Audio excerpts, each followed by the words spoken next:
I did not go through it. Was that the first one you went? That was the first one. Actually, the curve was. Oh, you hit the curve? No, the curve. Went all the way across? Okay.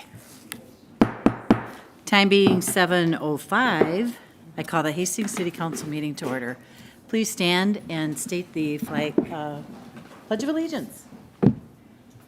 I pledge allegiance to the flag of the United States of America and to the republic for which it stands, one nation, under God, indivisible, with liberty and justice for all.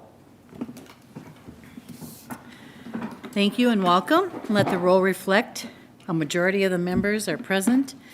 Council member Lund absent, and a quorum has been established.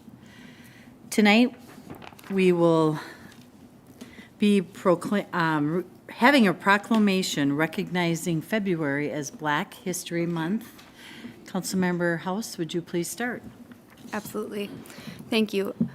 Black History Month is celebrated to raise awareness of African American accomplishments and contributions to our society, and whereas African Americans are part of Minnesota's story from before it was a territory to the present, and whereas the first Minnesota territorial census in 1857 recorded 4 African American men living in Hastings, including Robert Burns, a barber, who with Andrew Jackson Overall and J.H. Brooks worked as a committee to draft a petition to further their rights to vote, which was presented to the legislature of Minnesota in 1865. And Whereas both houses of the legislature passed a bill that proposed an amendment to strike white from the suffrage provision. The amendment was adopted in 1868 by a majority of more than 9,000 votes, becoming a law in Minnesota 2 years before the 15th Amendment passed nationwide.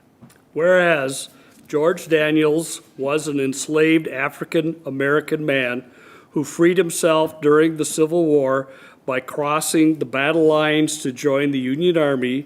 In the process, he and Brevet Brigadier General Leduc became acquainted and built a strong, trusting relationship. Daniels moved to Hastings, where he lived and worked alongside Leduc, and married Shiloh Hudson and started a family. And whereas the story of George and Chloe Daniels is not unique and represents other African American families that found their way to Hastings area following the Civil War, and whereas in the early 1890s, the Curry and Wallace families organized other African American community members to establish Brown's Chapel, African Methodist Episcopal Church, which served as the center of religious and social activities for African Americans, until it was destroyed by arson in 1907, resulting in the eventual exodus of African Americans from Hastings. And whereas recent census data shows that the number of African American residents in Hastings has increased in the past decade, Hastings continues to strive for racial equity to provide a healthy community for all, and the City Council has made diversity, equity, and inclusion an important initiative among its strategic priorities. And Whereas the importance of observing Black History Month in the city of Hastings is to acknowledge, recognize, and welcome people of African descent and their contributions to the city of Hastings, while simultaneously recognizing the injustices they have endured. Now therefore, be it resolved that I, Mary Fassbender, Mayor of the City of Hastings, Minnesota, and the Hastings City Council hereby proclaim February 2023 as Black History Month in Hastings, Minnesota. Thank you, Council. Council members, are there any corrections from the minutes from the workshop from the regular meeting on January 17th? Okay, comments from the audience. For public comments, we have options for comments that to be either mailed or as well as interactive features during the meeting. For live comments, they may be either through our Zoom link or in person. We ask that attendees either raise their hands in person or use the raised hand feature in Zoom, and they will be invited to speak one at a time. I would also want to express that everyone that public comments period is not intended for an extended dialogue. I do not see anyone on Zoom, and sure, Commissioner Slavic.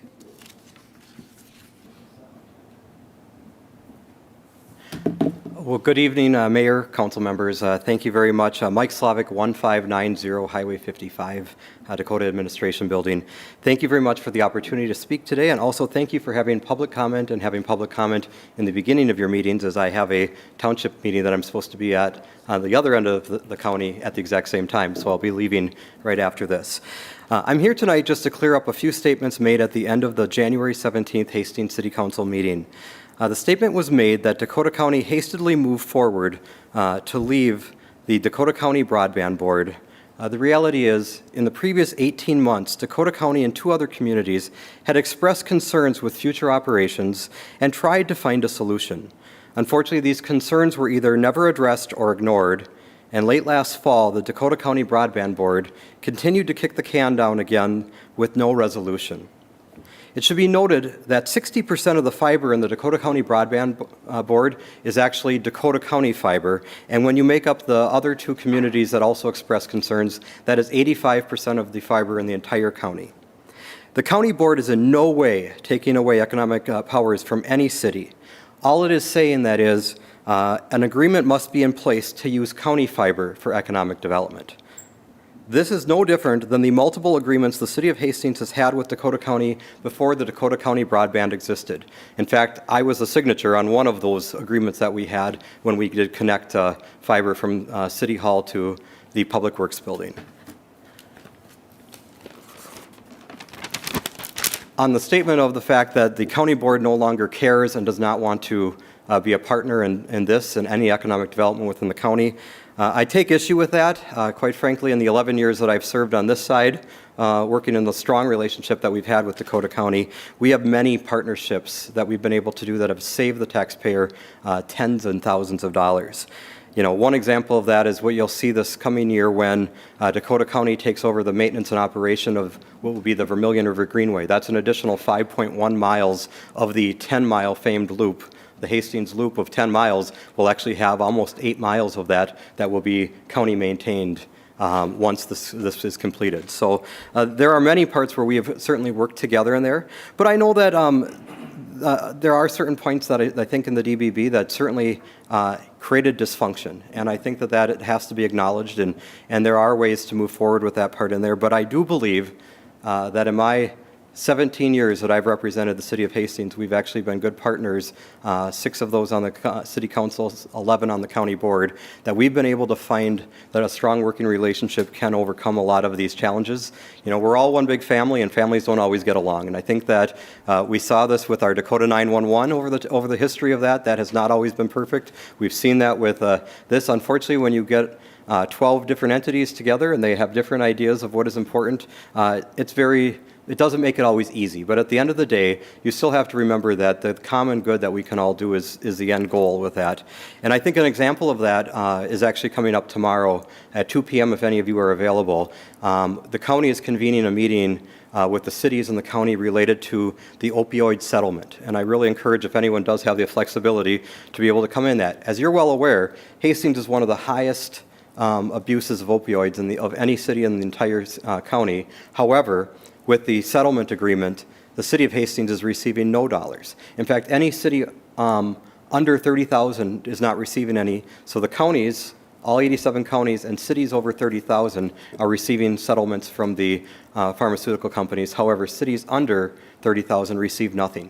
And the county board has had multiple discussions on that and has said that doesn't feel right. There are true needs, and quite frankly, as much as the county can do stuff countywide, there are needs that communities like South St. Paul and Hastings and Farmington certainly could go in, who've had much more impactful than other communities.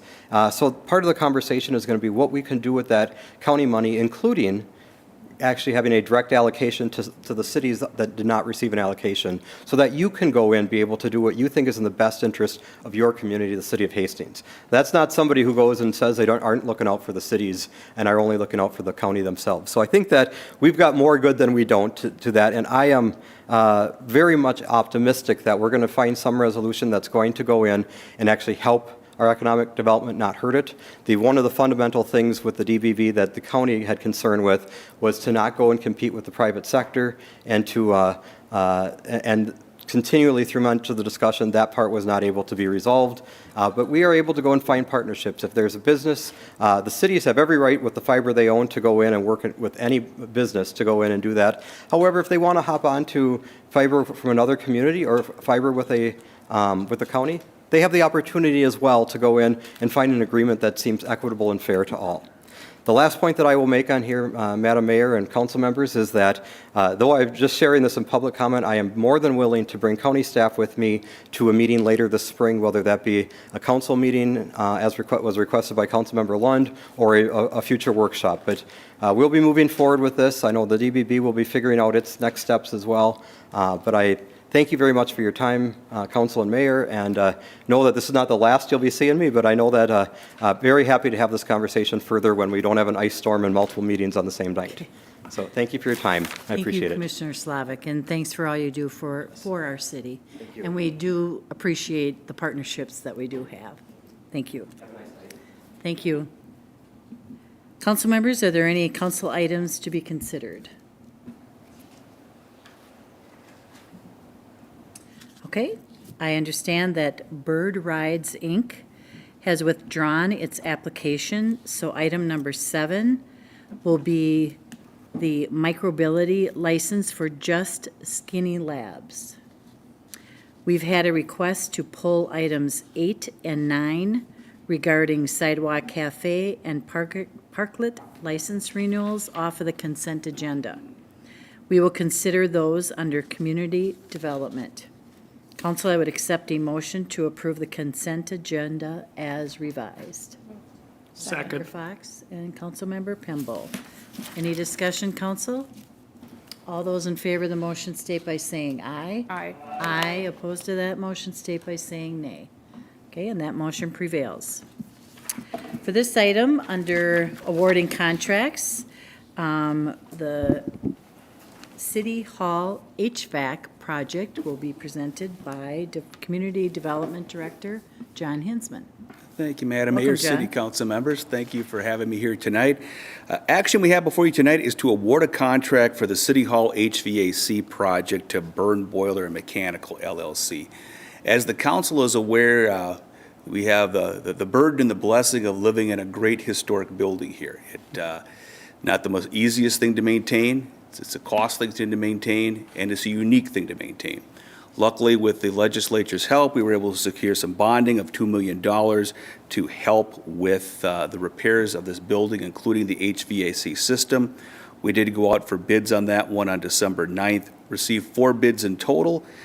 We are proposing that the award go to Burn Boiler tonight. Now, with the award package themselves, or with the bidding package, we did have 4 bids. We did disqualify the lowest bid that came in because they had indicated the city was to provide a major component. And at this discussion with the city attorney, we found that was not was materially different than the project specifications, so therefore we were going to disqualify that. So we are looking to go for Burn Boiler. We did do some background checking on the qualifications of that entity, looking at their project references of similar work, and found them to be satisfactory. So we are recommending approval of the awarding of contract to Burn Boiler and Mechanical in the amount of $588,000. And I can stand for any questions. Thank you, John. Any discussion, council? If not, I would accept a motion to approve a resolution receiving bids and awarding contract for the 2023 City Hall HVAC project. So move. Councilmember Pemble. Councilmember House. Additional discussion, new discussion, council? All those in favor of the motion state by saying aye. Aye. Opposed to that motion state by saying nay. And that motion prevails. Thank you. Thanks, John. Continuing on with Mr. Hinsman, we have a application for Sidewalk Cafe license renewals, and you may continue. Thanks, Sure. John. Yes, we have our annual applications in here for sidewalk cafes and parklets that come forward. It's a program that we've had on the sidewalk cafes for probably about 4 or 5 years. The parklets, I think, the third year within it.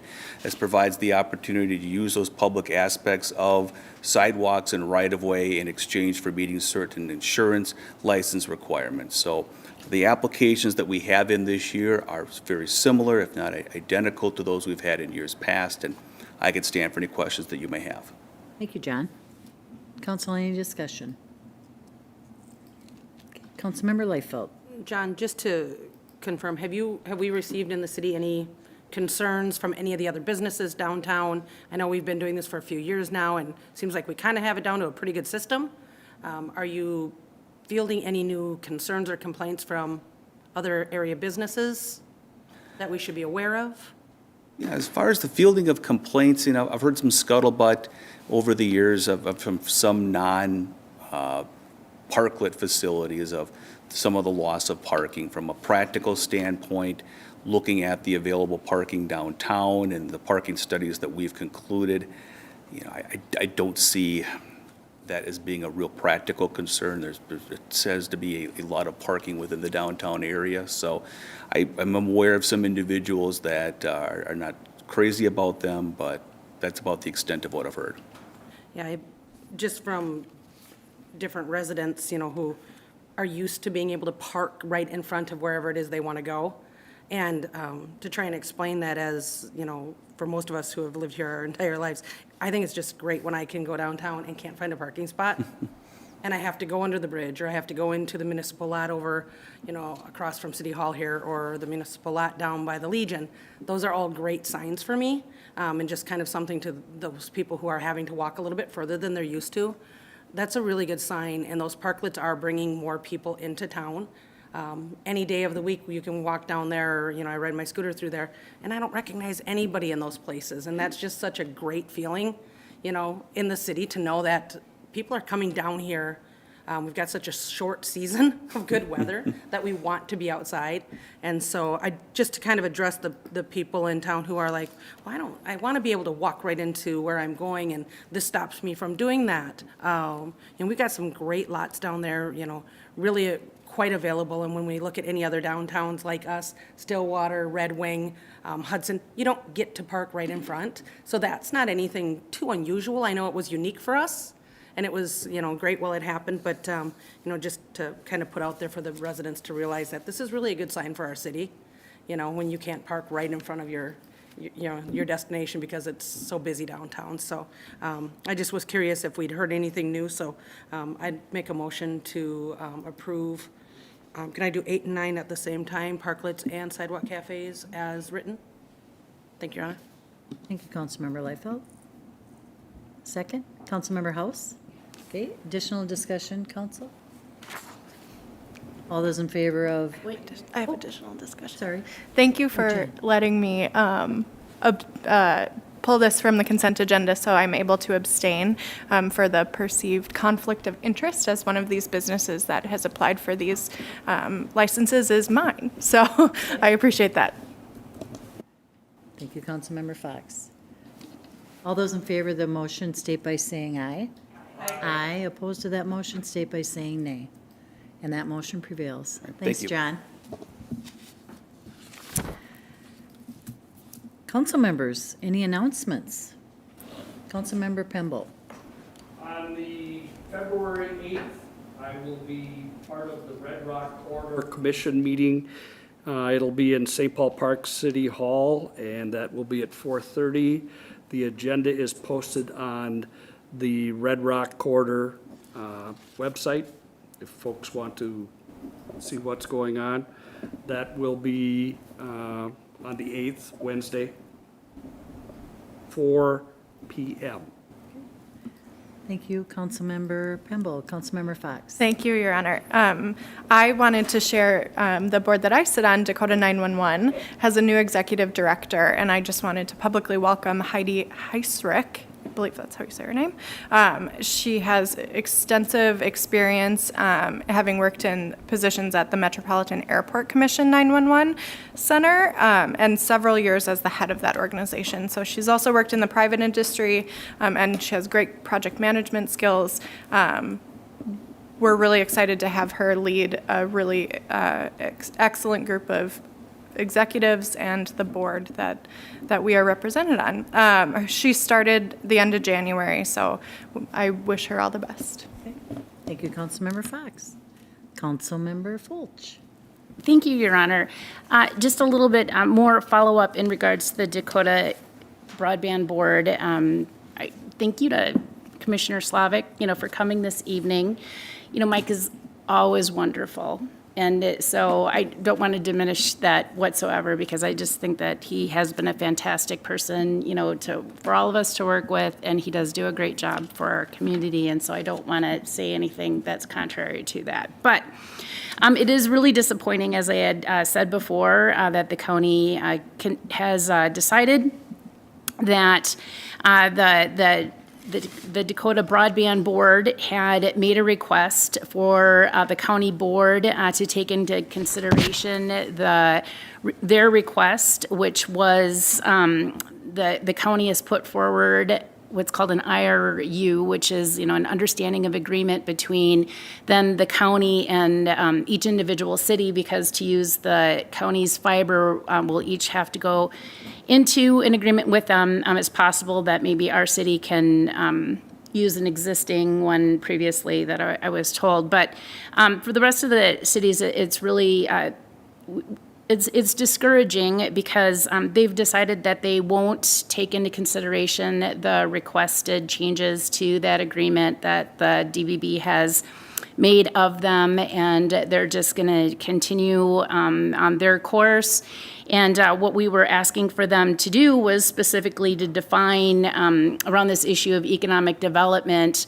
The county, within the agreement, it states that if you're going for a city, if you're going to go into an arrangement with a proposed, commercial entity, and that could even be, a nonprofit or another governmental entity like the school district or something to that effect, that you would have to get approval from the county board. And so the cities were asking for them to, at a minimum, to define the criteria around economic development, and they wouldn't even do that. They wouldn't take into consideration that. And so I stand by, my statements about it is very disappointing, and if the 18 months that he was mentioning is the appointment of Liz Workman to the Dakota Broadband Board rather than Joe Atkins, who was the previous member, well then,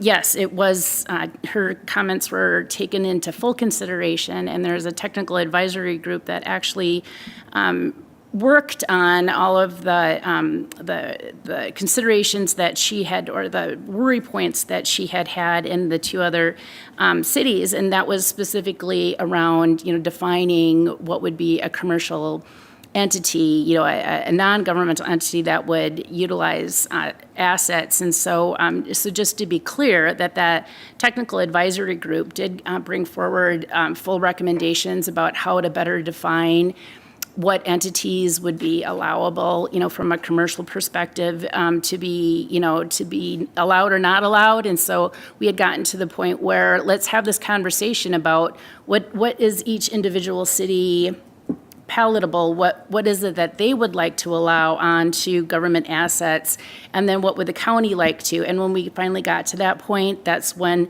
the county representative ended all conversation and just said that the county wanted to exit the DBB. And so then it was very hasty that they didn't want to take into consideration the recommendations of the technical advisory group, or allow the group as a whole to have a conversation about that. And so, as I'll stand by my statements, that it was very politically motivated, and just to be clear about that. So anyhow, that was it. It is, the DBB will continue to meet without the county, which will withdraw in March.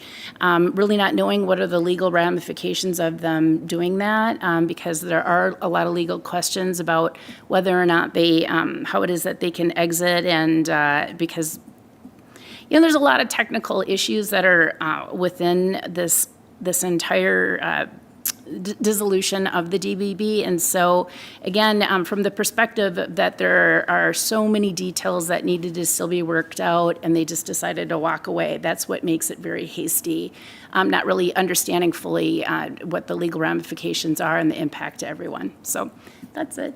I wish I had better news about that, but it is what it is. Thank you. Thank you, Bye-bye. Councilmember Fulch. Announcements, we will highlight many of the exciting and important work being done with the annual State of the City on Wednesday, February 8th. This year, the event will be in the State of the Community, which will be a presentation by both the city and the school. Please join us in person or online. Hastings Rivertown Lion Club is hosting a super breakfast on Saturday, February 11th at Resurrection Methodist Church. The breakfast is free will donations, with all the proceeds to be donated to support the health and wellness programs of our fire and EMS department. Thank you to all of the Lions for your support. City offices will be closed Monday, February 20th in observance of President's Day. Experience snowshoeing on Sunday, February 26th at J.C. Park. A park naturalist will lead participants through floodplain, forest, and prairie. Snowshoes and instruction provided. Please register on the city website, and thank you for our partner, Dakota County Parks. Happy birthday to Councilmember Liefeld at the end of the month. And meetings moving forward, Thursday, Hedra, 6 p.m., Monday, February 13th, 7 p.m., Planning Commission, 7 p.m., Administrative Committee, Tuesday, February 14th, 7 p.m., Parks and Recreation Commission, Tuesday, February 21st, 5:30 p.m., City Council Workshop, and this is on PFAS, 7 p.m., City Council Regular Meeting. Also that same evening, 7 p.m., there is a Heritage Preservation Commission's meeting. I would accept a motion to adjourn. Councilmember Pemble, Councilmember Liefeld. No discussion? All those in favor of the motion state by saying aye. Aye. Opposed to that motion, state by saying nay. And that motion prevails. We are adjourned.